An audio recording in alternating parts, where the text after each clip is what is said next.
Today, I am happy to say that I am a single man with no children and with a great career as an electrician residential wireman.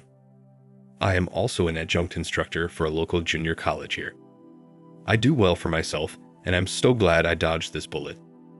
I almost made the biggest mistake of my life. I thought I struck gold when I met my ex. Beautiful, smart, and fun to be around. We officially met while I was on another date in June of 2021, right when things were slowly opening up in my state after the pandemic. I wasn't laid off from my position, but after work during that time, there was nothing to do but go home and stay inside. We had rules set up in our office where only so many people could be in at once. We'd have to schedule when one of us was coming in to grab equipment. No more pairing up for jobs as far as commuting.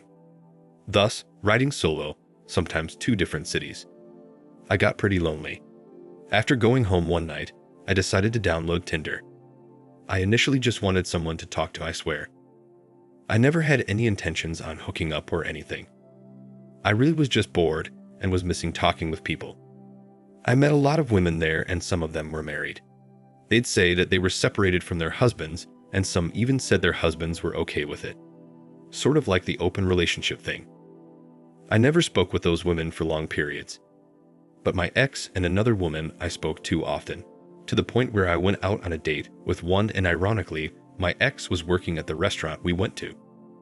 I had no idea she worked there as she told me that she was a caretaker, which she was, but apparently, she was working as a waitress for some extra money then. She quit once we started dating, but it's so funny how this all played out. Anyway, while I'm on a date with another woman I was talking to while talking to my ex, all as friends trying to get to know each other, my ex and I noticed each other when she was coming towards our table. She wasn't our waiter, but she was for the table behind us. We saw each other, smiled, said, "Hey," and that was it. Later that night, my ex texted me and said, she was cute, but I look much better.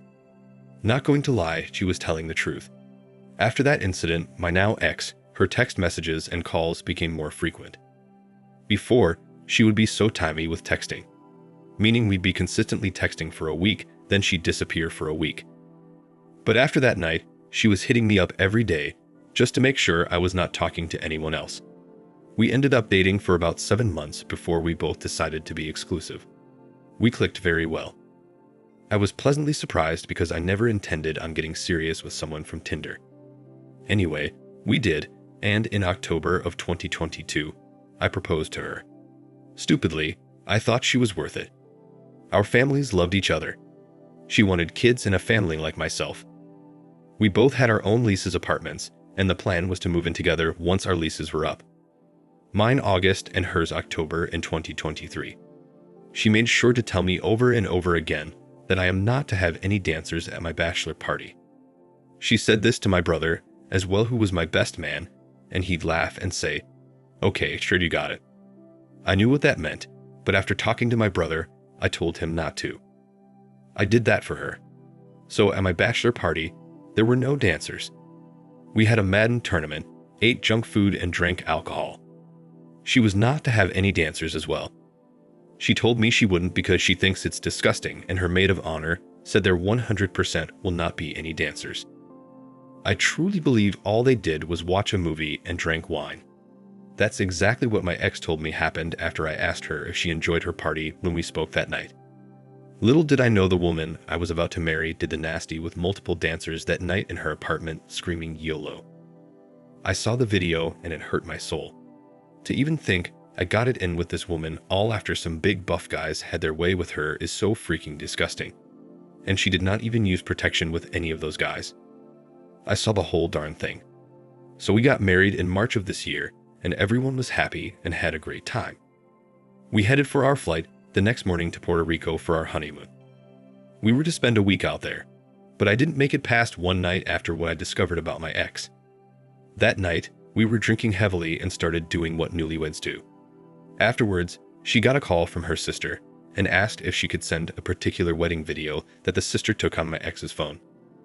My ex was going through her gallery and she giggled and said, "One night to remember." I heard her and I could see clearly because she was laying right below me in the bed in between my legs. She thought I was asleep, but I wasn't. So I saw a large Johnson behind the play button of her phone. She had some video of some huge guy in there. I didn't say anything, and she scrolled back up and sent the video her sister was asking for. I pretended I didn't see anything and acted like I was still asleep. My plan was to go through her phone to see what that was about.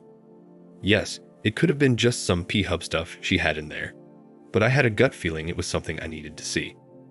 Now, I've always known her passcode because she gave it to me before when I needed to do something on her phone, and luckily, she never changed it. I stayed up until 3 a.m. that night. Already exhausted, but I needed to get into that phone. She was knocked out cold, and I went for the phone, and sure enough, it was the same passcode. I went straight into her gallery and looked at her videos. The date of her bachelorette parties was filled with events that went down at the party. I took the phone outside to the balcony and shut the door, and I started watching. Johnson swinging, kissing, slapping, everything. My wife not only was giving blows to guys, but in multiple videos, these dancers were having their way with her, along with other women, and the ladies are just cheering it on. My ex was screaming out YOLO and doing all kinds of disgusting things. I wanted to puke. I tossed the phone on the bed. She was still asleep. I grabbed my things and I left. I still had some hair soap and things like that in the bathroom, but I didn't care. I just got my clothes, phone, and I left. I paid a reschedule fee to get the returning flight that day. The flight was not until noon, so I sat at the airport just thinking about how disgusted I was. My only thoughts were to get checked for diseases and divorced her. She texted me asking if I was grabbing breakfast or something around 10 a.m. I texted her back with, "You are disgusting. I saw the video of you at your bachelorette party. What were you thinking? You cheated on me with 3 different guys, then came home and slept with me. What the F is wrong with you? We are getting a divorce. I can't believe I married you." She replied that that was not her in the videos doing that stuff. This gaslighting ticked me off. I clearly saw my ex sucking and taking it from a group of guys. I said, "F you. I saw the videos. We are done. I'm going home." She responded with, "Babe, I'm sorry. It's not my fault. They must have put something in my drink because I don't remember doing that. Why would I record this?" Now, I'm not going to lie, when I read that text, I wanted to believe it. Maybe they did take advantage of her. Oh my gosh, that's possible. Then I remembered when she said, "What a night to remember," with the giggle. I told her I'm not stupid, and the fact that she tried to lie to me, knowing I'm telling the truth, ticks me off the more. Told her we are done. When I got back home, the first thing was to get tested. I didn't even schedule with my primary care. I went to urgent care and again followed up with my main doctor. I was clean, thank God. I was so worried. By the way, I'm just now getting divorced. As I'm writing this, it's August 1st. Now I'm finally divorced. It took 4 months to get her out of my life. I have to tell you what transpired during that whole time, and it was a freaking roller coaster. In April, she was served at her place. That same day, she showed up at my place and assaulted me. She spat in my face, scratched my face while calling me the biggest piece of crap on earth, and that she was going to sue me for wasting her time. Yeah, she threatened to sue me for wasting her precious time and said I was going to jail after leaving her stranded like that.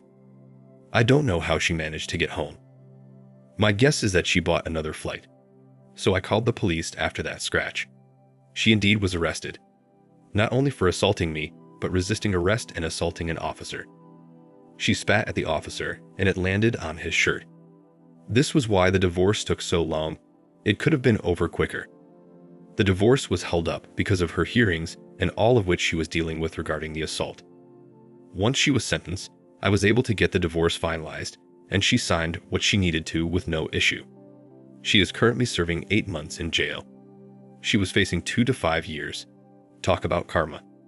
You lied to me, cheated on me at your bachelorette party, threatened to sue me after I filed for divorce, assaulted me. Now look at you. Behind bars. Sweet karma. I love it. My whole thought when I left her in Puerto Rico was to get the marriage annulled. According to several lawyers I spoke with, including the woman I hired, cheating is not grounds for an annulment. She would have had to commit some type of fraud or lies about her identity and some other stuff that was said. I just wanted out as quickly as possible. But she went to jail with several charges pinned on her. I've had my apartment door kicked in by her family members. My tires have been flattened and passenger door kicked in. The cousin who kicked in my apartment door, I believe, kicked in my car door as well. He is nowhere to be found, but I have filed a police report. Man, I was scared for my life. I don't own a firearm. My brother is currently helping me get one now. I never ever intended on owning a weapon, but after that night, I wanted one. I'm taking classes as I've never touched or seen a firearm in real life. Her cousin has a warrant out for his arrest and is already a convicted felon. He didn't hit me, but he got in my face and grabbed me by the collar. Are you familiar with the wrestler, Omos? He's Nigerian. Not her actual cousin, but looks and built exactly like him. The dude is huge. If he wasn't a criminal, he could have easily been a professional athlete. Her parents have threatened me. It's been a disaster. I just wish this crap will all go away. This woman's family is crazy. Yes, I'm ecstatic that her butt is in jail, but I'm still dealing with the consequences of marrying a whore. Guys, it just isn't worth it. Don't be like me. I'm currently in talks with a cousin about moving to Oregon. My lease is up at the end of August. I've already told the office here that I will not be renewing. It's either go stay with my family until I find something else or move to Oregon, at least for a year or two. My cousin is also in the same line of work as me and can at least get me a job with his company as a wireman. I enjoy teaching too, so if I do leave, I'll see about picking up another adjunct job as well. But young men, take my story and learn from it, please. I divorced the woman, and now look, I'm still dealing with this crap. Thank you for watching. Like, comment, and subscribe if you enjoyed the video. Until next time, I'll see you again. Take care.